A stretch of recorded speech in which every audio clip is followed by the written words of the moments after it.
This is the coffee pot at work. Listen to it perk.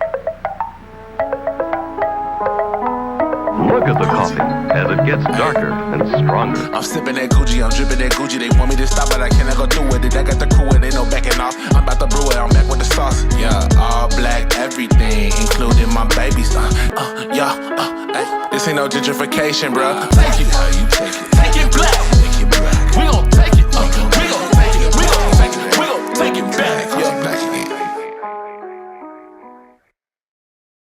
Right around the time I finished up weeding, some friends had been making pour-overs. I think I tried one and it wasn't bad. What's up? What's up? Invited. What's up, family? Eventually, I just started drinking different coffees with notes and like becoming curious and asking questions. Oh, yes, sir. First of all, the florality of this coffee is like stupid pungent. And then I learned about like the history of coffee and realized it's an industry that's built on the labor of black and brown people through the seed of a fruit that was stolen from the hands of those same people. So my wife and I co-founded Coffee Black, want to educate people about the black history of coffee and use black culture, in particular hip hop, to reimagine the black future in coffee as well. So yeah, that's what we do, you know what I mean?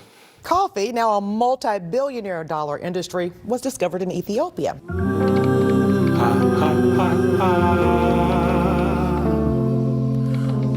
A Memphis black-owned coffee business is working to reconnect black communities with the black history of coffee. Coffee stay black just like me. Don't need no sugar, don't need no cream. Coffee stay black just like me. Bartholomew Jones started Coffee Black as a social experiment and an opportunity to educate people on how the history of coffee is black history. Coffee's discovered in Ethiopia, and it's something that is like a ritual to celebrate new life or to celebrate a wedding or someone's coming of age ceremony. And so it's important, right? And after a while, coffee gets shared in Europe through trade. And at some point, someone has the idea that, yo, we could be making more money off of this than we are. The first successful attempt to steal it goes to the two Dutch spies who stole it in 1616, and they give a seed to the Emperor of France. Merci beaucoup. And then they give it to the Spanish and the English and the Portuguese. So if you look at all these countries that are colonized, like in the Caribbean or Central America or South America, most of them have coffee planted as a cash crop. And they need a workforce, right? Because, you know, colonizers will colonize.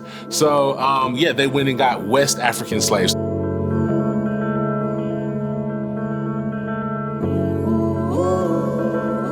So what happens is you have this seed that's stolen from Africa and the seeds of human beings who are stolen from Africa, and both of them congregate in the New World to produce an industry built on the cash crops and labor of black and brown people.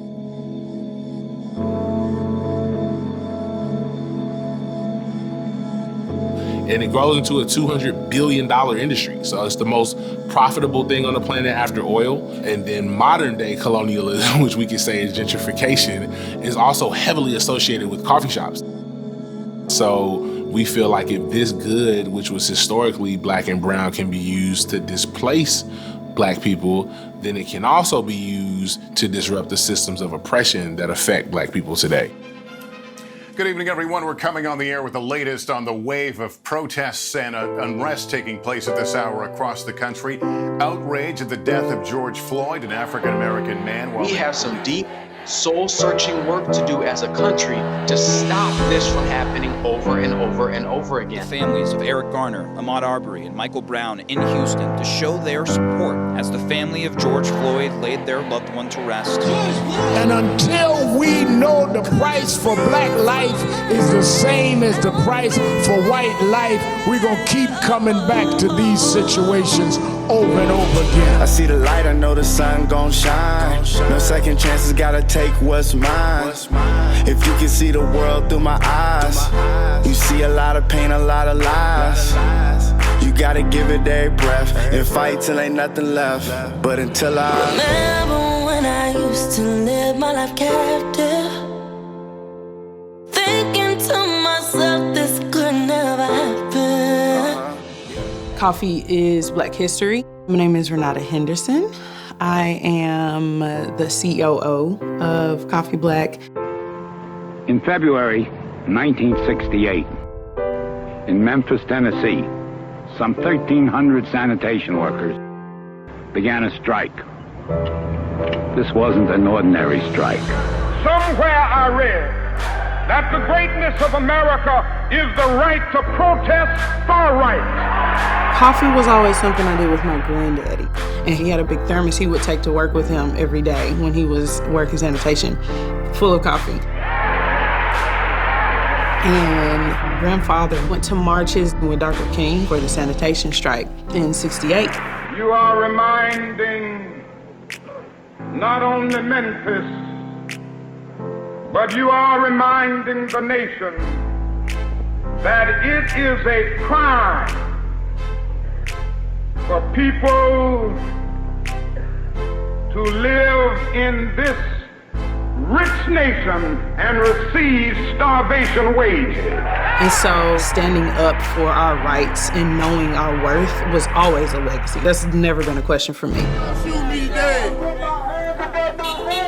Fast forward into 2020, we're sitting here and George Floyd happens. This is breaking news. We continue to follow that breaking news in Midtown Memphis. The protest continuing right now. This is Union, very near Tucker. And so it was like, man, you know, we see our culture everywhere, specifically African-American culture everywhere, but we don't feel the actual compassion for the lives. And so my husband makes a post that says, simply love Black people like you love black coffee. And so after that, it just took off, like it just became its own thing. So eventually I was like, well, let's sell stuff. And let's sell stuff that we believe in, and let's sell stuff that can do good.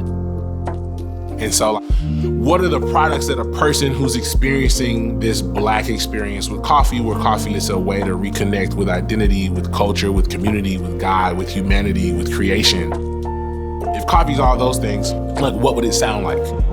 What would it feel like? We make the clothes. What are you gonna smell? We roast the coffee. What are you gonna taste? We work on the notes. We have a podcast so that people can be educated. You know what I mean? Like I have a desire to see my community experience God's flourishing. I wanna see that happen. I wanna see that happen tomorrow. You know what I mean? I wanna see it happen yesterday. And I think part of what pains me about racism and colonialism and slavery is it's taking a group of people who are made in God's image and it's just decided to strip them of that opportunity to experience the fullness of God's glory as He intended it. And so I do care that the company make God's kingdom on earth as it is in heaven. I care about that. For this particular plot of earth that I'm on, like, and the people who live there, I care about that a lot. Our mission is for Black people to reclaim their history in coffee. And so train people to send them out into the city as roasters, as baristas, as coffee experts. We're here watching one of the homies who came and got training with Twiz like a month ago, literally. Now providing for his wife, his family. We're just like, this is yours. This is something that came from your blood, from your lineage, from the sweat and tears of people that look exactly like you, and that's yours. It's not about excluding anyone for us. It's about providing opportunity to people who have been excluded historically. It's not about intentionally excluding anyone from that process, but it's about including people intentionally who have been historically excluded so that they too can experience like the value and acknowledgement and celebration that should come to all image bearers, all people who are made in God's image.